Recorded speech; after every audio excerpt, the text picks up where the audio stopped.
Hello welcome back friends. तो आज हम लोग चर्चा करने वाले हैं सहायक शिक्षक के पूरे सिलेबस के बारे में। सहायक शिक्षक कैसे बनेंगे, हमारी स्ट्रेटजी क्या होनी चाहिए। अभी तो वैकेंसी आई नहीं है ना। जैसे कि सरकार के मंत्रियों के द्वारा घोषणा किया गया है कि 5,000 शिक्षकों की भर्ती आने वाली है, जिसमें से लगभग सहायक शिक्षक के 2,000 पद होंगे। लगभग कितने पद होंगे? 2,000 पद होंगे। पदों की संख्या में घट भी बढ़ सकता है, बढ़ भी सकता है। ये तो डिपेंड करता है उस सिचुएशन पर। जिस समय वैकेंसी जारी की जाएगी वहाँ उस टाइम में कितना ये पद दिया जाता है। लेकिन जानकारी के अनुसार 2,000 पद लगभग सिर्फ सहायक शिक्षक के होंगे, असिस्टेंट टीचर के होंगे। तो उसी के बारे में चर्चा करने वाले हैं। अगर आप सहायक शिक्षक की भर्ती में शामिल होना चाह रहे हो, या प्लानिंग है, या तैयारी करना चाह रहे हो, तो डेफिनेटली इस चैनल के साथ जुड़े रहें। चैनल को सब्सक्राइब करें, बेल का घंटा जरूर दबाएं, ताकि हम जो भी नेक्स्ट वीडियो डालेंगे वो आप तक नोटिफिकेशन के थ्रू पहुँच सके। ओके, तो सबसे पहली और इम्पॉर्टेंट चीज़ है कि अगर आप इस पद के लिए, कौन से पद के लिए? असिस्टेंट टीचर पद के लिए एप्लीकेशन भरने वाले हैं, इसकी तैयारी करने वाले हैं, तो आपको इसके सिलेबस को नोट डाउन करके रखना पड़ेगा। आपको सीरियसली काम करना पड़ेगा। जो भी आइडिया मैं आपको बताऊंगा और उस पर आप चलेंगे, तो मैं आपको एकदम श्योर हूँ, एकदम गारंटी दे रहा हूँ कि आप डेफिनेटली एक सीट आप आराम से सेलेक्ट कर लेंगे। और मैं इतने कॉन्फिडेंस से क्यों बोल रहा हूँ, ये भी इसके पीछे भी कारण है। इसके पीछे कारण है कि मैं खुद सहायक शिक्षक का परीक्षा पास कर चुका हूँ, सिलेक्शन हो चुका है। इवन असिस्टेंट टीचर का नहीं, टीचर पद है ना, मैथ्स वर्ग 2 का भी मैंने पास कर लिया है, मेरा सिलेक्शन हो चुका है।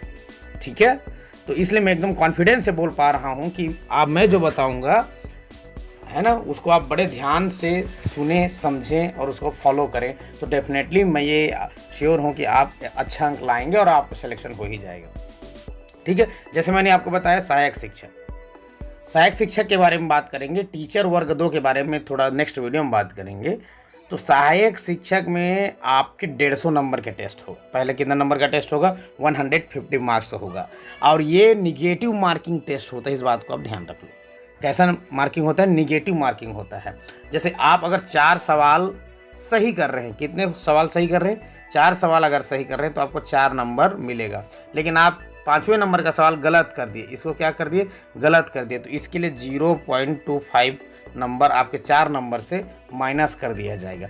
मतलब कहने का मतलब है कि अगर आप 4 सवाल सही किए और 4 सवाल आप गलत किए, ठीक है, तो इन चारों सवाल के लिए आपको 4 नंबर, और इन चारों गलत मार्क्स के लिए जो आपने गलत करा है ना, उसके लिए आपका 1 नंबर माइनस कर दिया जाएगा। इसका मतलब ये हुआ कि 1/4 आपका निगेटिव मार्किंग है।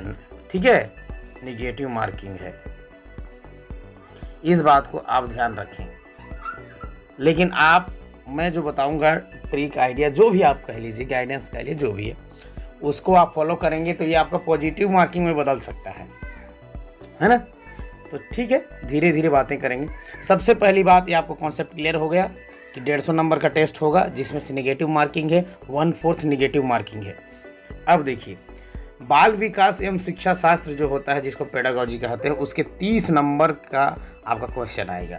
हिंदी का यहाँ पर आपको 25 नंबर का आएगा, सामान्य इंग्लिश का आएगा 25 नंबर, गणित का आएगा 30 नंबर, पर्यावरण अध्ययन का आएगा 20 नंबर, और कंप्यूटर संबंधी एवं सामान्य ज्ञान 10 नंबर का आएगा, और सामान्य ज्ञान जो रहेगा वो 10 नंबर का रहेगा। ये जो आपको मैं दिखा रहा हूँ सिलेबस, ये 2023 में जो भर्ती आई हुई थी, है ना, 2023 में जो रिक्रूटमेंट आया हुआ था, उसी को आधार मानते हुए बता रहा हूँ। और उम्मीद है कि इस तरह का ही सिलेबस हमारे नेक्स्ट जो वैकेंसी आएगा उसमें आएगा। ठीक है, हो सकता है कुछ चेंजेस होगा, तो हम वीडियो के माध्यम से चर्चा करके उसमें बताऊंगा। लेकिन अभी आप क्या करें, किसकी पढ़ाई करें, इस पर हम बात करेंगे। ठीक है, तो जहाँ तक मेरा ये मानना है, जैसे मैंने अनुभव किया है, देखिए, ये जो सामान्य हिंदी है और सामान्य इंग्लिश है, ठीक है, बाल विकास है, पर्यावरण अध्ययन है, और कंप्यूटर संबंधी सामान्य ज्ञान, और ये सामान्य ज्ञान, ये जो तीनों 6 जो टॉपिक्स, मतलब 6 जो सब्जेक्ट मान के चले, ये लगभग सबका समान तैयारी ही रहता है। और हमको कंपटीशन सबके बीच में नहीं करना है। अगर आप लगातार मेहनत कर रहे हैं तो समझो कि आपका कंपटीशन कम लोगों के साथ है। ज़्यादातर लोग सिर्फ परीक्षा में बैठते हैं, उनको बहुत खास तैयारी नहीं रहती है उनकी। अगर आप कंटिन्यू पढ़ने वाले स्टूडेंट हैं जो लगातार पढ़ रहे हैं तो समझो कि आपका कंपटीशन सिर्फ 10-20% लोगों के से ही है, ज़्यादा लोगों में कंपटीशन नहीं होती है। और जो पढ़ने वाले विद्यार्थी होते हैं, जो पढ़ने वाले लोग होते हैं, उनका बाल विकास का तैयारी, चाहे हिंदी का तैयारी, चाहे इंग्लिश का तैयारी, लगभग सभी लोगों में लगभग बराबर ही रहता है। ठीक है, सबकी वही हालत रहती है। गणित में जो बच्चे, जो स्टूडेंट, जो कैंडिडेट गणित बैकग्राउंड से हैं, उनका गणित ठीक ठाक रहता है, वो लोग गणित सॉल्व कर लेते हैं। डिटेल से चर्चा करेंगे। पर्यावरण अध्ययन की बात करेंगे तो लगभग सबका समान तैयारी रहता है, कंप्यूटर का भी या जीके का भी या सामान्य ज्ञान का भी तैयारी लगभग बराबर ही रहता है। ठीक है, अब इसमें से ज़्यादातर लोग जो रहते हैं बाल विकास, ये 20 नंबर से ऊपर लेकर के आ जाते हैं। ठीक है, बाल विकास में शिक्षा शास्त्र में जो पढ़ने वाले कैंडिडेट हैं उनका 20 नंबर से प्लस ही आता है, 24-25 के बीच आसपास, 23-24-25 के लगभग नंबर ले आते हैं इसमें। सामान्य हिंदी, अभी अगर व्यापम का आप देखेंगे तो हिंदी का जो सब्जेक्ट है उसमें 25 में से 25 कोई नहीं लाता है। भले हम लोग हिंदी बैकग्राउंड के हैं, लेकिन हिंदी डिफ़िकल्ट आता है, उसमें कई क्वेश्चन नहीं बन पाते हैं। तो इसका जो एक सामान्य विद्यार्थी की हम बात करें तो इसमें हिंदी में लगभग वो 15 नंबर से ऊपर लेकर के आ जाता है, 15 से 20 नंबर उसके रहते हैं। ठीक है, सामान्य अंग्रेजी जो है ये हिंदी माध्यम वालों के लिए बहुत बड़ा चुनौती है। ठीक है, उसमें बहुत चीज़ें रहती है जो अंग्रेजी को समझ नहीं पाते हैं या जो भी इस बैकग्राउंड से नहीं है उनके लिए बहुत ही बड़ा पहाड़ है। सामान्य अंग्रेजी जैसे 25 नंबर का है तो इसमें मैक्सिमम लोग मैं देखा हूँ 12 से 15 नंबर ही लेकर के आते हैं। कितना? 12 से 15 नंबर। ठीक है, इतना नंबर लेकर के आते हैं, या इससे भी कम रहता है जो लोग तुक्का लगाते हैं, जो लोग बिल्कुल नहीं पढ़े रहते हैं। गणित एक चैलेंजिंग टास्क है। जो लोग गणित बैकग्राउंड के नहीं है उनके गणित कुछ समझ में नहीं आता है ना, क्योंकि उनका भी तैयारी भी नहीं किए रहते हैं, उनका बचपन से ही गणित बहुत वीक रहता है। मैं ऐसे कई लोगों को जानता हूँ जो बायोलॉजी बैकग्राउंड के हैं या बीए आर्ट बैकग्राउंड के हैं, कॉमर्स बैकग्राउंड के हैं, उनका गणित बहुत ही पुअर रहता है।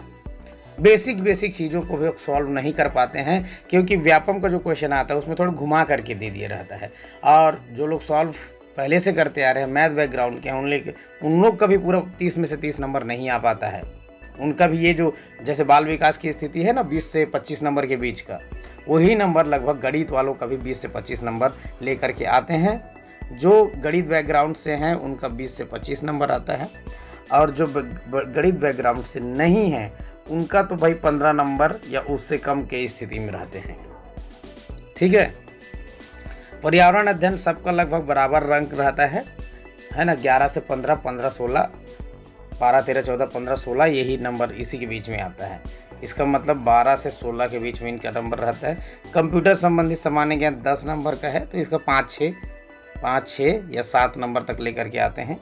सामान्य ज्ञान 10 नंबर का है तो 5 नंबर मान लीजिए, इसमें से 5 से 6 नंबर इसमें आता है। ठीक है, तो मैं ये जो बताया एक ठीक ठाक पढ़ने वाले विद्यार्थी का लक्षण है कि वो उतना नंबर ला सकता है। जो तैयारी करते हैं इस परीक्षा के लिए उनका जो है सबसे बड़ा चैलेंजिंग रहता है ये गणित सब्जेक्ट। और कई लोग तो जो गणित को छोड़ ही देते हैं, तुक्का लगा देते हैं या तो छोड़ देते हैं, है ना, वो गणित को पूरा सॉल्व नहीं करते, और सॉल्व नहीं करने के कारण किसी भी जो 4 ऑप्शन रहता है उसको गोला लगा देते हैं। ठीक है, और ये कंप्यूटर संबंधी सामान्य ज्ञान या जो भी चीज़ें इधर लगभग सबका बराबर रहता है। इंग्लिश का भी यही हाल है, गणित जैसा। आया तो ठीक है, नहीं आया तो अंदाजी का गोला लगा करके माइनस अपना मार्क करवा लेते हैं। ओके, तो इन दोनों को आपको स्ट्रांगली पढ़ना है। आपको क्या करना है, अभी आपको अंग्रेजी और गणित पर ही फोकस करना है। बाकी आप बाल विकास, हिंदी, पर्यावरण अध्ययन, ये सारी चीज़ें आप सोए भी पढ़ सकते हैं, चलते चलते पढ़ सकते हैं, डिस्कशन कर सकते हैं, या अपन टेबल कुर्सी में भी बैठ करके पढ़ सकते हैं। लेकिन अंग्रेजी और गणित अगर आप स्किप कर देते हैं फ्रेंड्स, तो आपका सिलेक्शन बहुत ही मुश्किल हो जाता है। ठीक है, तो जो लोग जिसको नहीं करते हैं आपको वही काम करना है। ये जो गणित है और इंग्लिश है, इसी को आपको स्ट्रॉन्ग करना है। गणित के जितने भी आपके ग्रामर पोर्शंस हैं या थोड़ा रीडिंग राइटिंग का जो पोर्शंस है, पैसेज भी आते हैं, ग्रामर आता है, ठीक है, और ये आपके वर्ड मीनिंग के भी रहते हैं, तो सारी चीज़ों को इम्प्रूव करते रहिए धीरे धीरे। गणित के लिए आपको रेगुलर प्रैक्टिस करने की ज़रूरत है, गणित में इंटरेस्ट बढ़ाने की ज़रूरत है ना। अब इसको लाइटली नहीं लेना है, इसके लिए हार्ड वर्क करना है, मेहनत करना है, स्ट्रैटेजी बना करके डेली बेसिस पर इसको प्रैक्टिस करना है। जैसे कि मैं इसका डिटेल सिलेबस की बात करूं, ये देखिए बाल विकास का ये सारा टॉपिक है, ठीक है, ये सारा टॉपिक। आप कोई सा भी बुक पढ़ लीजिए बाल विकास और शिक्षा शास्त्र का, एक ही किताब से इसका कहीं पे कोई क्वेश्चन नहीं आता है। आप छत्तीसगढ़ शासन का जो डीएड बीएड का बुक है उसको भी आप देखेंगे ना, तो 100% क्वेश्चन वहाँ से भी नहीं आता है। कोई प्राइवेट पब्लिशर्स का भी 100% क्वेश्चन वहाँ से नहीं आता है।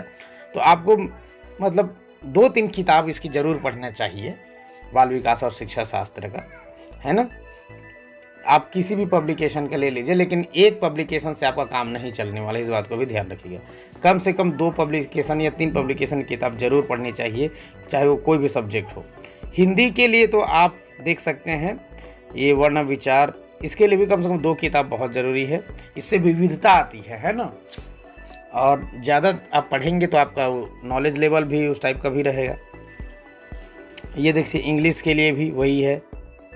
आज ये सारी चीज़ें हैं आपको यहाँ पर तो दे दिया है। कंप्रिहेंशन के लिए 4 मार्क्स है, ग्रामर के लिए 4 मार्क्स है, वोकैबुलरी के लिए 4 मार्क्स है, ठीक है। तो ये सारी चीज़ें इनको आपको ध्यान में रखते हुए पढ़ना है।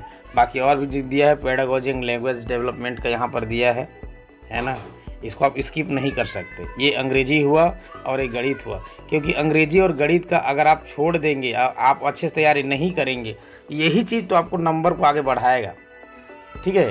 देखिए ये 30 नंबर का है और अंग्रेजी 25 नंबर का है, कुल मिला के यहाँ पर तो 55 नंबर बहुत ज़्यादा होता है, बहुत ज़्यादा। और अगर आप इसकी विशेष तैयारी करेंगे, अभी से तैयारी करेंगे, तो डेफिनेटली इसमें आप अच्छा स्कोर करेंगे।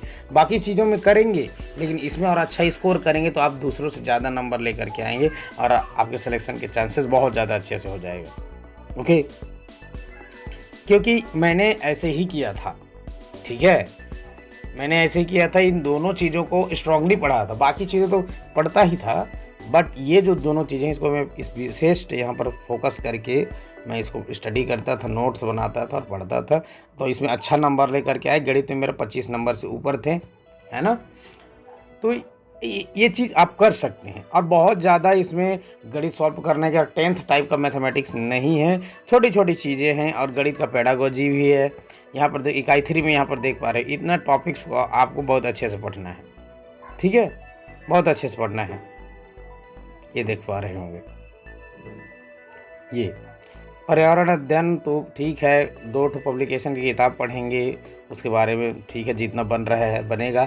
और ज़्यादातर लोग जो रहते हैं इसमें, जो बनता है लगभग सबका बन जाता है, जो नहीं बनता है ना वो किसी से नहीं बन पाते, गिने चुने लोग का ही बन पाता है, ठीक है। तो ये है कंप्यूटर संबंधी सामान्य ज्ञान में, ये है। तो इसमें भी लगभग वही रहता है, जो बनने वाला क्वेश्चन रहता है लगभग उसको सब कोई बना लेते हैं, और जो एकदम डिफ़िकल्ट है उसको गिने चुने लोग ही बनाते हैं, जो सालों से मतलब पढ़ाई कर रहे हैं। सामान्य ज्ञान के लिए तो ये है, दिया हुआ है, बनना रहेगा तो आपसे बन जाएगा, जितना बनना रहेगा। नहीं बनने वाला रहेगा तो लगभग बहुत कम लोगों से बनता है।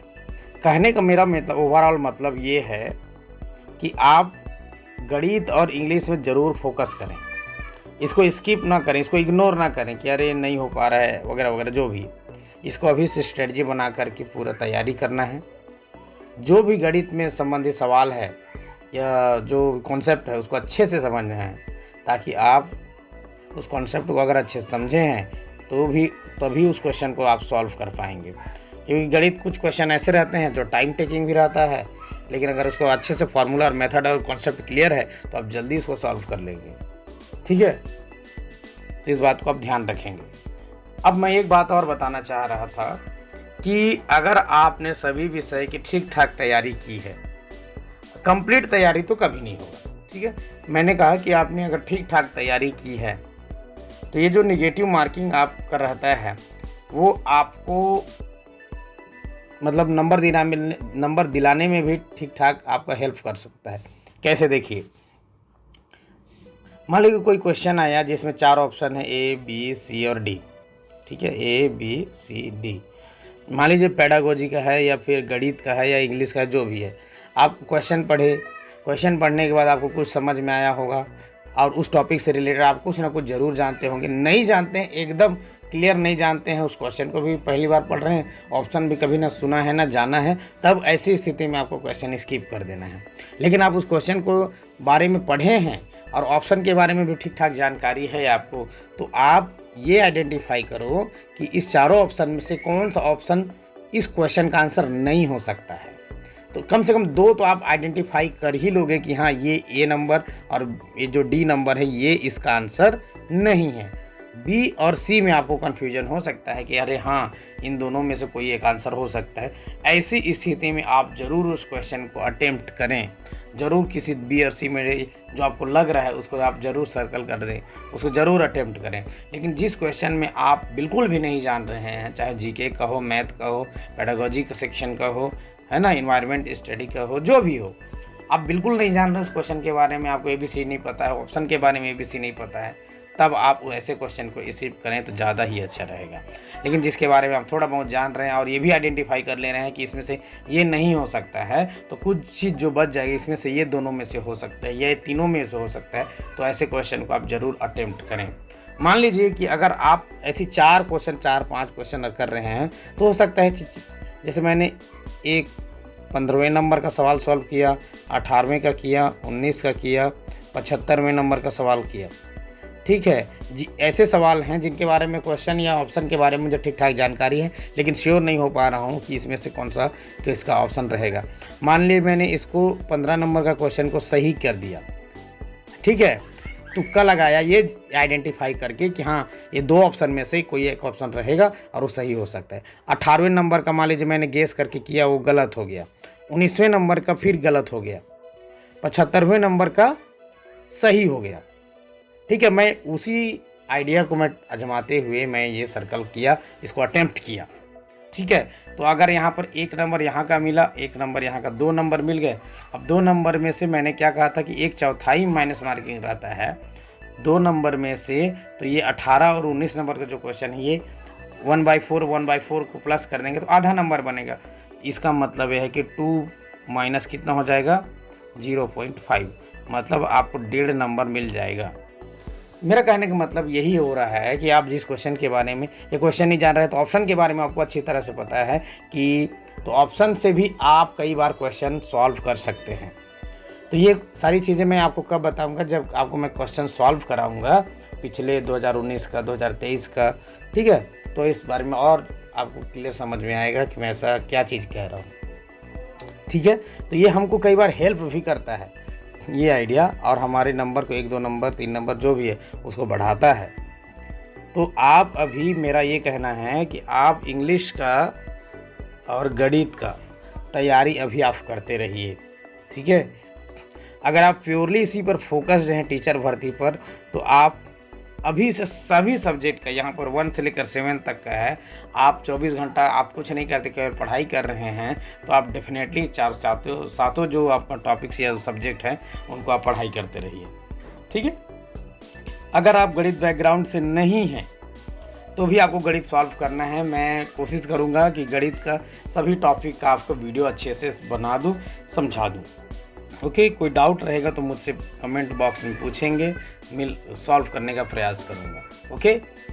तो मिलते हैं दोस्तों नेक्स्ट वीडियो में, तब तक ले जय हिंद, जय छत्तीसगढ़।